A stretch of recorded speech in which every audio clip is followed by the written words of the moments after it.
My bed build doesn't quite go to plan, and someone tries to hit me. Whoa! So today our usual routine is slightly interrupted. Oh, we've got someone stealing my spot today. What's that about? It's my spot, bro. I don't know what direction to go. Yeah, the thing I don't like about this way is it now means like the slide door is facing the car park and the pub and the building and all of that. There's a car there. I think he's eating his lunch. I think he's on a lunch break or something. If he weren't there, I could park in my usual spot. Like I could park the other side of the camper van. We get a Tim Hortons coffee and hopefully by the time I come back, it's gone. All right, let's go get coffee. Fine. Any excuse to get myself a Tim Hortons. A plain latte, please. Large plain latte, yeah? Yeah, that's it. That's it, thank you. Thank you. Cheers, have a good one. What do you mean, see? Did you hear that? She said, see you soon. What do you mean, see you soon? So after being angry about the realisation that I'm becoming a Tim Hortons regular, someone tried to hit me. Whoa! Now it's time to go back and see if our friend has left, so we've got the space we need. Oh, there he is! That's him! Yes!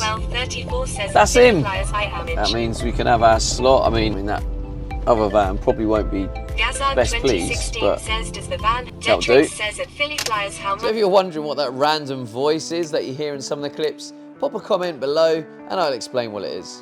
So after unpacking everything, it was time to get down to business. As you can see, we already have 2 metal beams in place and it's now time to work on the 3rd beam. I think it's worth bearing in mind that I do want these beams to be easily removable, as I will need to remove them while working on the van. I'm at that age now where when I bend down, I then get a sore back for a few days. Let me know in the comments if you can relate. So first off, I start by drilling the hole required for the rivet nut, but I am starting to get a little frustrated that I only have an 11mm drill bit and the required drill bit is 13mm. This does mean I have to do a lot of faffing about to get the rivet nut to fit. I think it's time I think about ordering a 13mm drill bit. And as always, if you have any questions or tips, please leave them down in the comments below. I love reading these and they do help me. So as you can see from this time lapse, I'm constantly drilling, checking if the rivet nut fits, and then drilling again, and repeat. So you could definitely save yourself a lot of this faffing about if you get the right size drill bit. If you're looking to use M10s, then it's a 13mm drill bit. I also want to take this opportunity to let you guys know that these are my daily vlogs, just to let you know what I'm up to. I will, once I've finished the van, release a video of how I did every part of this build. So if you would like more detail, that will be coming in the future. Next, I decided to work on the end beam framing. So what I'm doing next is where you can see that the slats can obviously fall off the end of these beams, I'm now creating an end frame to stop them falling. Someone in my live chat did mention it may be a good idea to make it tall enough to also hold the mattress in place, but I decided against that. This is because I do plan on having some plywood go up the sides of the bed, which I will make long enough to hold the mattress. So let's hope I don't regret that later. And even though the weather doesn't look too bad, it is actually freezing and I need to warm my hands up. So I'm just taking a quick break to warm my hands up on my little heater. Does the job lovely. So once my hands were warm enough, it was time to get back to it. So what I did was I put the wood up against the frame and I tried to level it out at the same height as the slats. This could then act as a stopper and stop the slats able to move in this direction. And then to put it in place, I would just drill a couple of small holes and then screw it in place.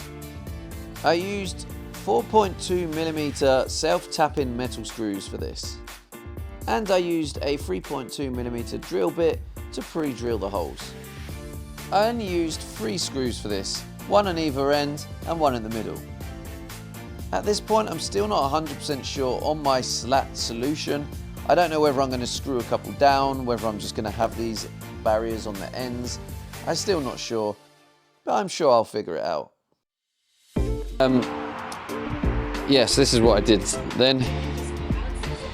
screwed in there just to hold it, and it holds it pretty well.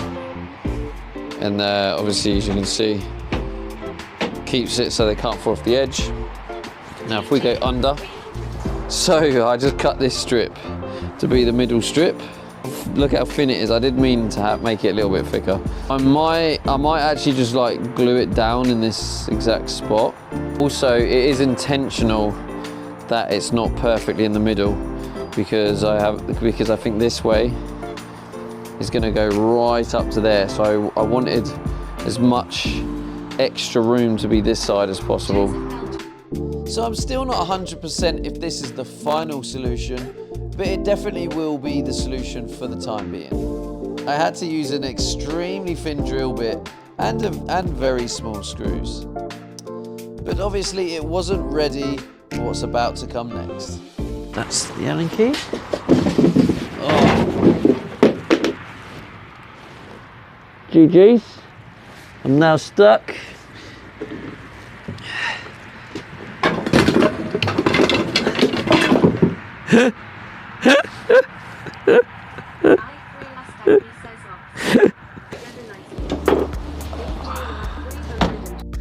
So there's an example of the design flaw of this design. And this is why I will need some plates on either end of the metal beams to hold them down. How I screw them down though is another day's problem. It can be very easy to get overwhelmed when building your own camper van. The best thing to do is to try and deal with each task as it comes. And I would suggest maybe thinking roughly about potential future problems, but don't go into too much detail. Future problems are to be considered, but not fought in the present, unless your brain is superhuman. So a little bit more progress today, nothing too drastic, but I'm still pleased that we're making some progress.